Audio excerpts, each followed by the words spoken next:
guys, this is Aromie here, and welcome back to Degraman. We're here, I'm assuming, wrapping up the episode soon, or wrapping up the ending soon. I woke up feeling like something is watching me, and the first thing my eyes land on it is Rodian's pendant. Is it me, or did the moth inside actually move? If I show it to them, are they all gonna die? I don't know. Don't tell anyone? So I can die alone? I feel like I need to show it. Maybe I should show it to Basti. What if it's dangerous? Even if he laughs at me, I'd rather he do that than end up in trouble again. So I dart in the party room. But Basti isn't alone. Ragnar is sitting on the floor next to him, thoughtfully munching on a slice of pizza which he then feeds to Basti. What is this? An ornament, mademoiselle. Basti glances up at the pendant. Where did you get that from? Rodian gave it to me. Ragnar grimaces and snatches the locket from my hand. He then holds it up to the light. You see it too? See what? The moth inside is alive. But how can that be? Ein has done similar, but this is a much more sophisticated job. There's a mutal room inside the pendant, creating air and food for the insect. Like this room. Yes, but it's much cooler. The mutal room is clearly surrounding the entire contour of the moth's body and not an atom further. I don't understand. This moth is immortal. Okay. Ragnar grins and his finger suddenly tightens around the pendant. But its immortality is very fragile. Ugh, it doesn't get any clearer than that. That rodent had a peculiar sense of humor and beauty. Well, and plenty of skill too. Don't break it, give it back. No, I don't want it. I just really try to grab the pendant away from Ragnar, but he definitely avoids my grasp. Stop, we don't know what else is embedded in the decoration. We should give it to Ein. Ragnar tosses the pendant up in the air disdainfully, and Basti, without getting up from his mattress, simply reaches out and catches it as it falls. Boring! We need to destroy it, not think it over. Mademoiselle, was this in your possession all this time? It's none of your business. So rude. If you think I've forgotten how you tried hooking up with me, you're wrong. You're still angry about that. I'm angry that you're always hiding things from me. You had a lot as well. Nothing like that. What color are the panties you're wearing? What? What does that have to do with anything? It has to do with the fact that you lied about not hiding anything. Ragnar stands up. It is unusual to not hide things. Leaning in close, he whispers into my ear. For example, I'm quite aroused right now. What the fuck? I try to hit him, but he dodges me. So much anger. Blowing me a kiss, Ragnar leaves. His logic is impregnable. I'm sorry. Basti's voice rings out. Thanks. That's exactly what I'm missing right now. I sit down next to Basti. Sad again. Yeah. How in tarnation am I in Cassel's route, but I'm being comforted by Basti in the very end. I feel like the writers also wanted Basti to be a lover boy, but you know, this is the only way to protect him from... Oh, not really. He can die either way. I don't know. I hug my knees to my chest. What should I do? First, talk to CASS. But I hate him. That's not true. You're right. Please, let me talk to him. Again, I don't know what to say, but Basti continues on. If you think I'm interested in being a pillow to cry on, I'm not. Then why are you trying to help me? I'm the only one you trust right now, more or less, and that saddles me with certain obligations. Why are you all so eager to be the good guys? We're a group of Kwanzis who are attempting to be useful to society, but since we are inherently superior to humans, we have no need to adapt to their social constructs. That said, you can rest assured that our desire to help is sincere. We have no ulterior motives. Yet you go around killing people, all while taking advantage of your superiority. Yes, but we're also trying to save them. Listen, okay, never mind. I was gonna reference another game, but of course you wouldn't know that. If you're better than them, why go through all the trouble? I don't know. Basti yawns again, I yawn along with him. Absolute power corrupts absolutely, huh? I think about it. So he had the power to do anything he wanted, which revealed his true nature. But these guys, these Kwanzas, have such strong moral compasses that they're able to resist the temptation and do whatever they please. I never thought of our organization in that way. Yeah, so it's only fair that you talk to Vincent Cassel. He's referring to the guys like that again. Is he doing it to emphasize that they're a team? Not that I really care. I just resent the fact that he's insisting that I talk to Vincent too. Why exactly should I talk to them? He's in a lot more pain than you are. Why? He's the one who killed a child before my very eyes. He was forced to kill that child before your eyes. Yeah, thank you. Please remind her that the trauma is still much worse for Cassel and Vincent. Basti's quiet voice is sounding much cooler and firm now, so stop looking for excuses and feeling sorry for yourself. You need to pull yourself together. I'm not condescending to you. And I don't give a damn about your gender or abilities. What I do care about is that you've hurt a man who doesn't deserve it. You sent him away even though he was gracious enough to forgive your slights. He was worried about you, yet you were so focused on yourself that you didn't even notice the wounds he bore. Did you really think an ordinary schoolboy could hold off a combat Kwanzi so skillfully? Am I really that awful? It looks even worse from the outside. This is way too much too fast. I'm gonna need some time to process things. Think on it. Thank you, Basti, for telling all this true shit to her face. Basti lowers his head down to the pillow and glances at me sadly. This wasn't easy for me to say, and I hope I never have to do it again. Alright. I head back to my room and toss myself back into bed. The entire situation has completely drained me, and I don't know how to feel or think anymore. What is right and what is wrong? Is there even a difference? Please just talk to Cassel. Please. Please, I just want to talk to Cassel. A few days have passed. Fortunately, I haven't bumped into Cass or Vincent. My mental health is still a disaster, however. My thoughts have been raging like a hurricane. I'm continuing to communicate with Basti, but he hasn't been very enthusiastic about it. At least he's been grateful whenever I cook for him and remind him to eat.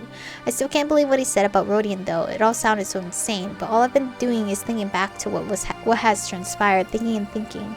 And the more I examine things, the more contradictions I see. Thus far, the main thing I've come to realize is that if Rodian really was a defensive schoolboy, there would have been no reason to kill him. On the other hand, there may have been reasons I didn't know about. It's not like anyone tells me anything. Those damnably mysterious Kwanzis. Little by little, the idea sneaks into my consciousness that Rodian might not have been the sweet, innocent, crystal clear person I believed him to be. He was a Kwanzi, though. That much I know for sure. I'm just surprised I didn't realize it when we first met. Rodian was too beautiful for an ordinary boy. But it doesn't matter now. Whoever Rodian was, he's dead. And no matter how hard it is for me to come to terms with all that has happened, I had to move on. First things first, I need to stop being so useless, and so I decided to approach Basti. You saved me back then, didn't you? It was your voice I heard. I tried to speak slowly and gently so as to not frighten off my lethargic companion. Yes? How? I don't understand what happened. Can you explain it to me? That was one of my abilities. Can you tell me about it, please? I stare pleadingly at Basti until he sighs and props himself up on one elbow, which is a clear signal that he's ready to talk. Usually he doesn't even lift his head from the pillow when he speaks. I'm a fairly rare Kwanzi, a link, and due to my own lack of energy, I'm very sensitive to the energy signatures of other Kwanzis, Mutaroons too. So you're the one who's been tracking the attacks? Yes. How did I hear your voice? I can transfer my own energy as well as others within Mutarooms. When you heard my voice, that was my energy inside of you. But without the ability to do much else, I needed to transfer some of Ein's energy into you. If you were transferring energy into me, then why did I feel so drained? Ein's power required an immense amount of mental exertion, and with only a small portion of himself inside of you, he needed to tap into your body's energy reserves to use his abilities. Yet it seems even that was too much for you. Did he just call me stupid? Lovely! But I know Basti didn't mean it. He's only saying what's on his mind. I'm sure speaking in more pleasant terms is too much effort for him. Besides, I've gotten used to it. Can you transfer any Kwanzi's mind into anyone you want, whenever you want? In short, no. Both sides need to agree to it. I show Basti my hand. There's a triangular shaped burn where Vincent's cufflink had been. This injury has been healing much slower than all the others. Intriguing. Why?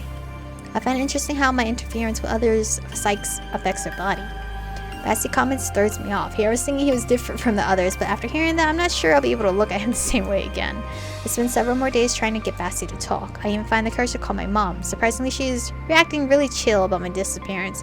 I thought the police would be looking for me. On top of everything else, Ein extended the Mutaroom over my own room, thus converting into a full-fledged apartment. He also gave me a credit card, through Basti of course, but I haven't had a chance to use it yet since I can't leave the Mutarooms without an escort. Unfortunately, when I asked Basti to take me shopping, he answered with a resolute no, and there was no way I was going to ask the other Kwanzis to accompany me. Please! I hate this fucking route so far. Like, yeah, we got past and survived Rodian, but like, please talk to Cassel. Like, get over yourself and go talk to him. One evening, as has been my habit these days, I head to the party room to make dinner for Basti.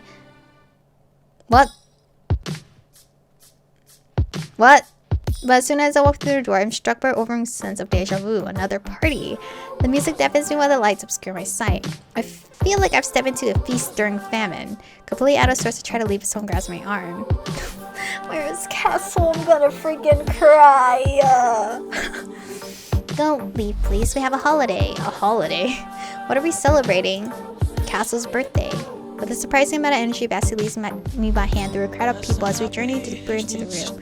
The loud music, blinding lights, and feverish movements of people around me had me confused, that I desperately cling to Basti's sleeve. He's now my lifeline amid this frantic sea of human bodies that writhe to the beat. Bessie leads me to a bar where Ryu catches sight of us. Here, punishment for your frown. What's in it? My lips are sealed. Sniff it. Ryu zips his lips closed. Well, I guess I'll never know. But I've been so depressed lately, I think I can afford to relax a little. Under the hypnotic buzz of the crowd, I begin to enjoy my cocktail. Fortunately, it's not very strong. Once I finish, I take a look around. At least it's not crowded here by the bar, so I'm able to see some things. The party room is now the size of a normal nightclub with a fully stocked bar and a stage with the DJ. The entire room is filled to the brim with people. Where did they all come from? Michiko, are you okay? No, I want to see Basti. You're Basti. Oh my god. I want to see Cassel. Basti approaches me anxiously. I suddenly hiccup and realize alcohol is much stronger than I had at first noticed. The instant I try to move, I can feel the intoxication cloud in my head, filling my limbs with a weightlessness that disrupts my coordination. Noticing my condition, Basti grabs onto me and leans me against him for support. But the sweet, cozy smell of cinnamon and vanilla that gently wafts from his hair makes me completely go limp. Go completely limp, and he forces to hang onto me with both arms lest I slip to the floor. Leading me to a chair, he sits me down before taking a seat next to me. Basti, why is everything so screwed up? Why?